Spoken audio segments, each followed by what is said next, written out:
বাক্সে কি ছিল আর গৌতমের আসল পরিচয় কি? সন্ধে নামতেই প্রাসাদে উৎসবের পরিবেশ ছড়িয়ে পড়ল। আর কেনই বা হবে না, ওটা তো আভনির দিদিমা গায়ত্রী দেবীর জন্মদিন। শহরের সব রাজকীয় মানুষ সেই জন্মদিনের অনুষ্ঠানের অংশ হতে চেয়েছিল। দেশের নানা জায়গা থেকে লোকজন দামি দামি উপহার নিয়ে পার্টিতে এসেছিল। অল্প কিছু সময় পর গৌতমও এসে পৌঁছল অনুষ্ঠানের জায়গায়। আভনি একদমই আশা করেনি যে গৌতম পার্টিতে আসবে। কে তোমাকে ছানার থেকে ছাড়িয়ে দিল? তোমাকে না ছাড়লেই ভালো হতো। আমি কিছু চুরি করিনি, আমি শুধু বাইরে থেকে গয়নার দোকান দেখছিলাম। ভীষণ কষ্ট করে আমি আমার নির্দোষ প্রমাণ দেখিয়ে সেখান থেকে বেরিয়েছি। আচ্ছা আচ্ছা, এটা কি উপহার?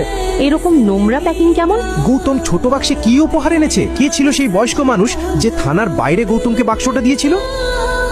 প্যাকেট দেখে বিচার করো না, ভেতরে কি আছে দেখো, তুমি নিজেও অবাক হয়ে যাবে। কার জন্মদিন বলো তো? দিদিমার। হ্যাঁ, তাহলে উনি সেটা খুলবেন। শোনো, যখন বাকিরা গিয়ে দিদিমাকে তাদের উপহার দেবে, তখন তুমি চুপচাপ গিয়ে তোমার বাক্সটা সেখানে রেখে দিও, বুঝেছো? আমি জানি না দাদু আমার ওপর কি প্রতিশোধ নিতে চেয়েছিলেন। তোমার মতো গরিব লোককে মেয়ের সঙ্গে বিয়ে দিয়েছেন, না আছে টাকা, না আছে আদব কায়দা। গৌতম কিছু ভাবার আগেই কেউ একজন পার্টি হলে দিদিমার দিকে এগোতে লাগলো উপহার বাক্স নিয়ে। সেই সুন্দরী মেয়ের মুখে ছিল এক মিষ্টি হাসি। তাকে দেখে আভনির মুখ ফ্যাকাশে হয়ে গেল। উপহারের বাক্স থেকে বেরোলো এক অত্যন্ত সুন্দর ও ঝলমলে নেকলেস। যে মেয়েটি উপহার দিয়েছিল সে আর কেউ নয়, আভনির কাজিন শানায়া। আমি আমার ৭৫ বছরের জীবনে এমন ঝলমলে হিরে কখনো দেখিনি। তুমি এই বাড়ির অন্য মেয়েদের মতো নও, তুমি বুদ্ধিমতী এবং চতুর। যাই হোক, এই হীরের নেকলেস নিশ্চয়ই অনেক দামি। কিন্তু গৌতমের কথার মধ্যে থাকা কটাক্ষ শানায়া বুঝতে পারল না। সে গর্ব করে পেন্ডেন্টের দাম জোরে বলল, যাতে সবাই শোনে। হ্যাঁ, ১.৫ কোটি টাকা।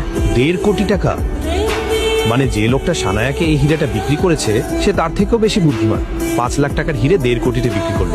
যাই হোক, যাদের পকেটে ৫০০ টাকা থাকে তারাই আবার কবে থেকে কোটি টাকার জ্ঞান দিতে শুরু করেছে? গায়ত্রীজি রেগে গিয়ে বললেন, তুমি কি এই পার্টি নষ্ট করতে এসেছো?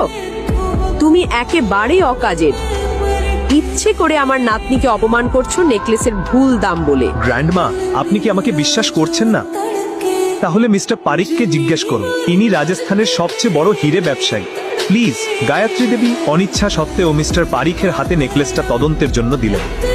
তিনি হীরের নেকলেসটা নিয়ে পরীক্ষা করলেন।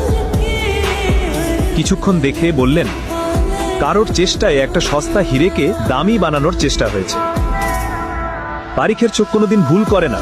কেউ শানায়াজিকে ঠকিয়েছে। গ্র্যান্ডমা, আপনি দেখলেন তো, আমি ঠিকই বলছিলাম। কেউ একজন। থামো, একেবারে থামো। আমার বোনকে মিথ্যাবাদী